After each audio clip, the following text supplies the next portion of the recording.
The sun crawled across a pale sky like a tired coin, its heat settling heavy over the wide-open plains where even the grass seemed too weary to move. Wind carried the smell of dust and faraway rain, whispering through dry fence posts and brittle weeds. Somewhere beyond that shimmer of heat stood the Baxter Ranch, half alive, half broken. Its fences sagged, its porch split down the middle, and its owner, Derek, lived inside as though the house itself were his punishment.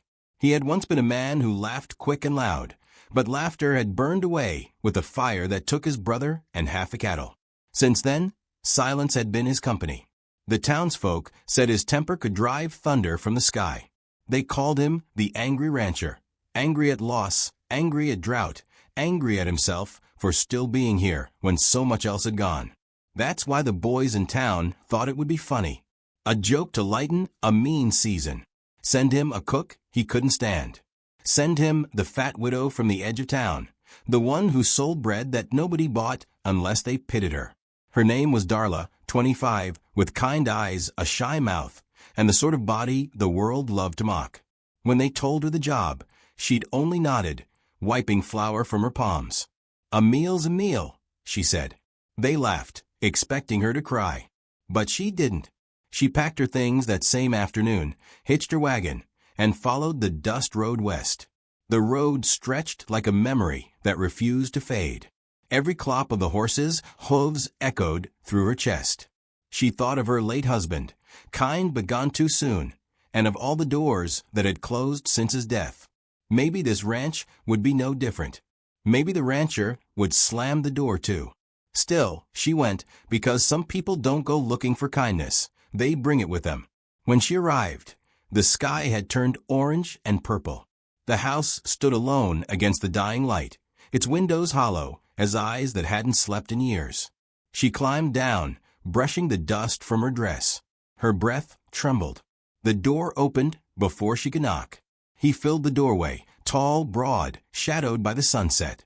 His face was rough, not cruel, but worn from years of hard weather. His eyes were pale, sharp, the color of winter ponds. He said nothing, only looked at her as if trying to decide whether she was real or another burden the world had set on his porch. She managed a small nod. "Sir, I'm here to cook." Her voice was soft but steady. For a long moment he didn't move. Then he stepped aside, his boots scraping the wood. "Kitchen's through there," he muttered, and disappeared into the dim house. Inside, dust floated in the air like old ghosts. The table was bare, the shelves half empty, and a broken chair leaned against the wall as if ashamed.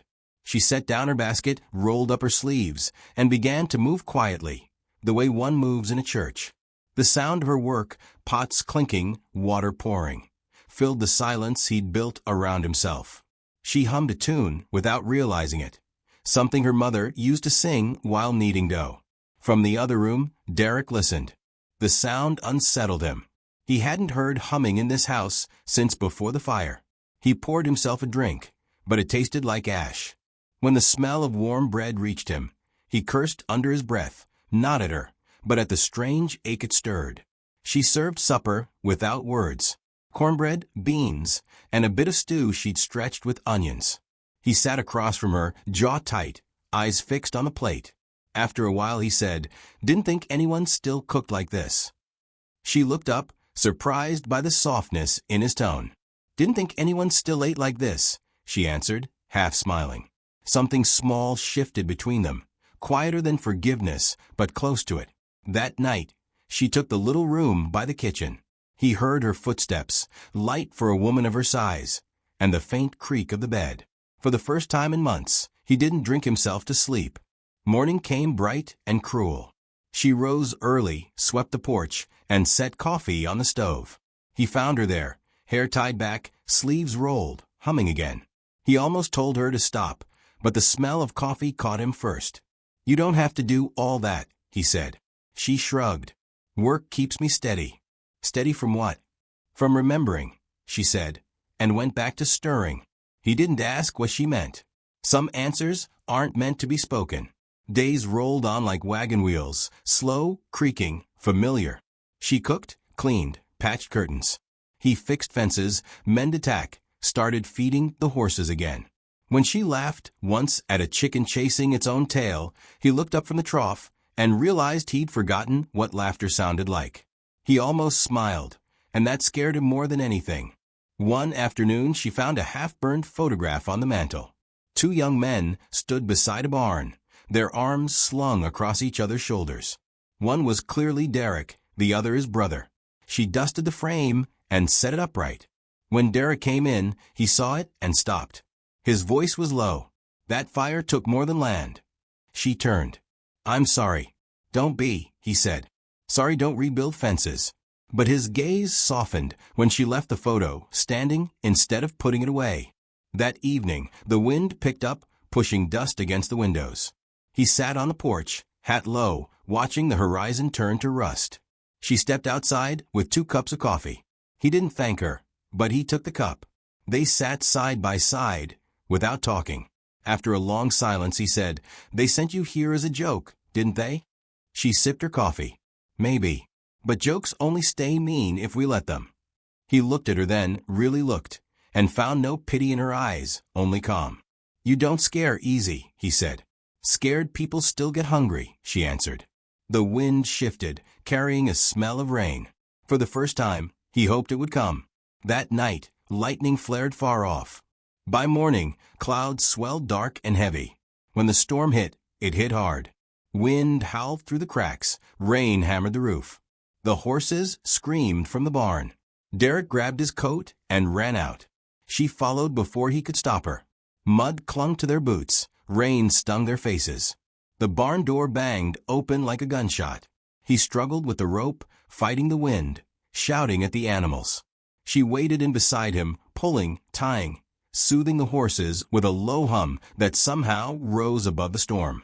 A beam cracked and fell. He shoved her aside just in time, the wood grazing his shoulder before crashing down. She caught his arm, dragging him clear, both of them gasping. By the time the last rope was secured, they were soaked and shaking. She half carried him inside, her strength surprising him. By the fire she knelt, pressing a cloth to the bruise blooming on his shoulder. "You could have been killed," she whispered. "So could you. Guess the joke's on them after all." He tried to smile. She did too, though her eyes glistened. The rain roared outside, steady and wild. They sat there until the thunder softened into distance. When the storm finally passed, the air smelled of wet dust and something new, like forgiveness, finding its way through old cracks. Derek stared at the flames, thinking how long it had been since anyone had touched him without flinching. She noticed the way his hands trembled, not from pain, but from the shock of needing someone. She wanted to speak, but words felt clumsy beside the fire's quiet. Dawn came pale and tender. She woke early, moving slow, her dress still damp at the hem. He found her in the kitchen, sunlight spilling over her shoulders as she stirred eggs in the pan. The house smelled alive again. He stood in the doorway a long time before speaking. "When they sent you here, I thought it was punishment." She didn't turn. "Still might be." "No," he said, stepping closer. "You were the one thing this place was missing." Her hand froze on the spoon. "Don't say things you don't mean." "I ain't saying it 'cause I'm lonely," he said quietly. "I'm saying it 'cause it's true. You brought peace with you, Darla. I didn't think I'd ever see that again." She turned then, eyes wet, unsure whether to believe him. Peace don't last long around angry men. "Maybe I'm done being angry." He took a step closer, the floor creaking under his boots. The morning light caught the scar on his jaw, the bruise on his shoulder. "Don't go back to town," he said.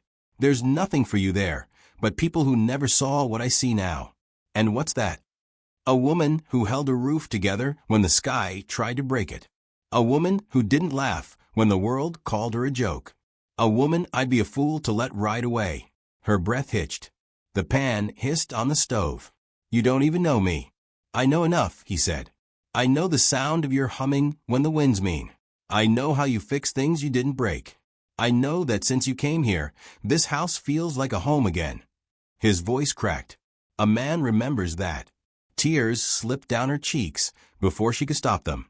"I never thought anyone would want me," she whispered. He reached out, rough hand trembling, and touched her fingers.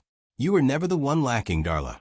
It was the rest of us who forgot what real beauty looked like. She covered her face, a small sob escaping.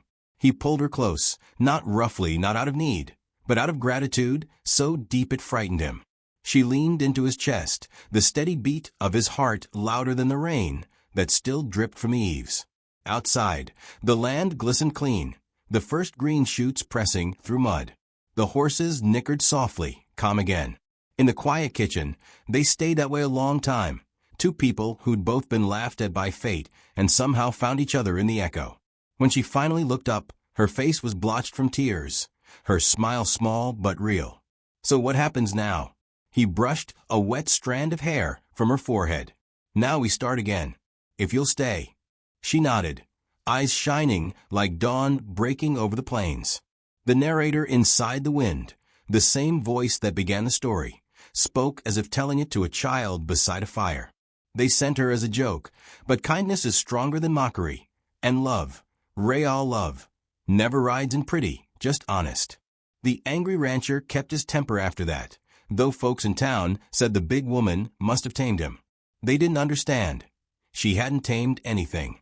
She'd simply listened to a heart that had forgotten its own sound. And if you ever find yourself out on that road, where the sky leans close and the dust tastes of memory, you might see smoke rising from the Baxter chimney. You might hear a woman humming an old tune and a man's laughter mixing with it. That's not a joke anymore.